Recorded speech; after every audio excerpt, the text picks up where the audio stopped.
ناظرین توجہ دیں، آج ملک کا موسم بڑا کھیل دکھانے والا ہے۔ بارش کہاں کہاں ہوگی، گرمی کس علاقے پر سب سے سخت پڑے گی، اور ہوائیں کیا پیغام لا رہی ہے، یہ سب کچھ آج کے اصل موسمیاتی نقشوں پر دیکھیے، اور سب سے بڑھ کر آپ کے اپنے شہر کا مکمل حال بھی اسی ویڈیو میں آخر تک ضرور دیکھیے۔ ناظرین، آج 16 اگست 2026 کا دن ہے، اور ہم آپ کے لیے لے کر آئے ہیں پاکستان کے موسم کی تازہ ترین صورتحال۔ آج کے دن ملک کے مختلف حصوں میں موسم کی مختلف حالتیں دیکھنے کو ملیں گی۔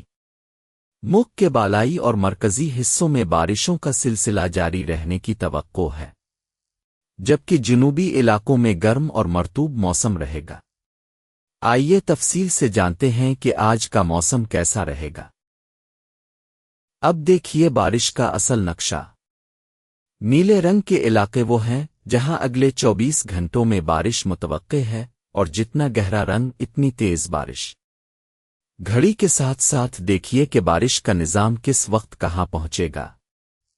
سب سے زیادہ بارش لاہور میں متوقع ہے، جہاں 11 ملی میٹر تک برس سکتی ہے، جبکہ کوٹلی اور شیخوپورہ میں بھی قابل ذکر بارش کے امکانات ہیں۔ ان علاقوں کے رہائشی محتاط رہیں۔ یہ ہیں ملک بھر میں چلنے والی ہوائیں۔ ہر لکیر ہوا کے بہاؤ کا اصل راستہ دکھا رہی ہے، اور روشن لکیریں تیز ہوا کی نشاندہی کرتی ہیں۔ خزدار میں ہوا کی رفتار 35 کلومیٹر فی گھنٹہ تک پہنچ سکتی ہے، جبکہ نوابشاہ میں بھی تیز جھونکے متوقع ہیں۔ اور اب گرمی کا نقشہ۔ پیلے علاقوں میں معتدل، نارنجی میں شدید، اور سرخ علاقوں میں انتہائی شدید گرمی متوقع ہے۔ آج گرم ترین شہر لاڑکانہ رہے گا، جہاں پارہ 41 ڈگری تک جا سکتا ہے، صبح میں 41 ڈگری متوقع ہے۔ دوپہر کی دھوپ سے بچیں اور پانی زیادہ۔ آج کے دن ملک کے بیشتر حصوں میں گرم اور مرطوب موسم کا امکان ہے۔ تاہم کشمیر، شمال مشرقی پنجاب، بالائی خیبر پختونخوا، اسلام آباد اور گلگت بالتستان میں کہیں کہیں بارش اور گرج چمک کے ساتھ تیز ہوائیں چلنے کی توقع ہے۔ یہ موسم عربی سمندر سے آنے والی نمی کی وجہ سے ہو رہا ہے۔ بالائی علاقوں میں مغربی ہواؤں کا ایک کمزور سلسلہ بھی اثر انداز ہو رہا ہے۔ گزشتہ 24 گھنٹوں میں پنجاب کے چکوال میں 26 ملی میٹر، مری میں 15 ملی میٹر اور سیالکوٹ میں 11 ملی میٹر بارش ریکارڈ کی گئی۔ خیبر پختونخوا کے لوئر دیر میں 20 ملی میٹر اور کشمیر کے مظفرآباد میں 6 ملی میٹر بارش ہوئی۔ بلوچستان کے جوب میں 22 ملی میٹر بارش ریکارڈ کی گئی۔ آج کے دن سب سے زیادہ درجہ حرارت دالبندین میں 45 ڈگری سینٹی گریڈ ریکارڈ کیا گیا۔ کل کے دن بھی ملک کے بیشتر حصوں میں گرم اور مرطوب موسم کا امکان ہے۔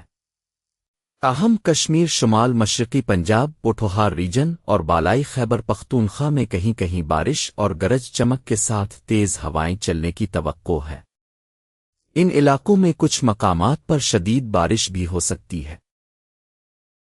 اگلے ہفتے کے دوران ملک کے بیشتر حصوں میں گرم اور مرطوب موسم کا امکان ہے۔ تاہم کشمیر، شمال مشرقی پنجاب، پوٹھوہار ریجن اور بالائی خیبر پختونخوا میں کہیں کہیں بارش اور گرج چمک کے ساتھ تیز ہوائیں چلنے کی توقع ہے۔ کشمیر میں کچھ مقامات پر شدید بارش بھی ہو سکتی ہے۔ آج کے دن شہری علاقوں میں ممکنہ اربن فلڈنگ کا خطرہ ہے، خاص طور پر اسلام آباد، راولپنڈی، مردان، سوات، گجرانوالہ، گجرات، سیالکوٹ اور لاہور میں۔ بالائی خیبر پختونخوا اور کشمیر میں لینڈ سلائیڈنگ کا بھی خطرہ ہے۔ سیاحوں اور مسافروں کو احتیاط برتنے کی ہدایت کی گئی ہے۔ اب سندھ کے تمام شہروں کا حال ایک ساتھ اسکرین پر۔ بارش کراچی میں متوقع ہے۔ صوبے کا زیادہ سے زیادہ درجہ حرارت 41 ڈگری رہے گا۔ اپنے شہر کا درجہ حرارت اور متوقع بارش اسکرین پر دیکھ لیجئے۔ اب پنجاب کے تمام شہروں کا حال ایک ساتھ اسکرین پر۔ بارش لاہور، سیالکوٹ، گجرانوالہ، راولپنڈی اور دیگر شہروں میں متوقع ہے۔ صوبے کا زیادہ سے زیادہ درجہ حرارت 40 ڈگری رہے گا۔ اپنے شہر کا درجہ حرارت اور متوقع بارش اسکرین پر دیکھ لیجیے۔ اب خیبر پختونخوا کے تمام شہروں کا حال ایک ساتھ اسکرین پر۔ بارش سوات، ایبٹ آباد، مری، اسلام آباد اور دیگر شہروں میں متوقع ہے۔ صوبے کا زیادہ سے زیادہ درجہ حرارت 39 ڈگری رہے گا۔ اپنے شہر کا درجہ حرارت اور متوقع بارش اسکرین پر دیکھ لیجیے۔ اب بلوچستان کے تمام شہروں کا حال ایک ساتھ اسکرین پر۔ زیادہ تر اضلاع میں موسم خشک رہے گا۔ صوبے کا زیادہ سے زیادہ درجہ حرارت 41 ڈگری رہے گا۔ اپنے شہر کا درجہ حرارت اور متوقع بارش اسکرین پر دیکھ لیجیے۔ اب کشمیر و گلگت بالتستان کے تمام شہروں کا حال ایک ساتھ اسکرین پر۔ بارش مظفر آباد، راولاکوٹ، میرپور باغ اور دیگر شہروں میں متوقع ہے۔ صوبے کا زیادہ سے زیادہ درجہ حرارت 38 ڈگری رہے گا۔ اپنے شہر کا درجہ حرارت اور متوقع بارش اسکرین پر دیکھ لیجیے۔ ناظرین، آج کے دن کے لیے ہماری یہ ہدایت ہے کہ آپ اپنے علاقے کے موسم کی صورتحال سے باخبر رہیں۔ خاص طور پر وہ لوگ جو ان علاقوں میں رہتے ہیں جہاں بارش اور لینڈ سلائیڈنگ کا خطرہ ہے، انہیں چاہیے کہ وہ احتیاطی تدابیر اختیار کریں۔ اپنے سفر کے منصوبے کو موسم کی صورتحال کے مطابق ترتیب دیں اور محفوظ رہیں۔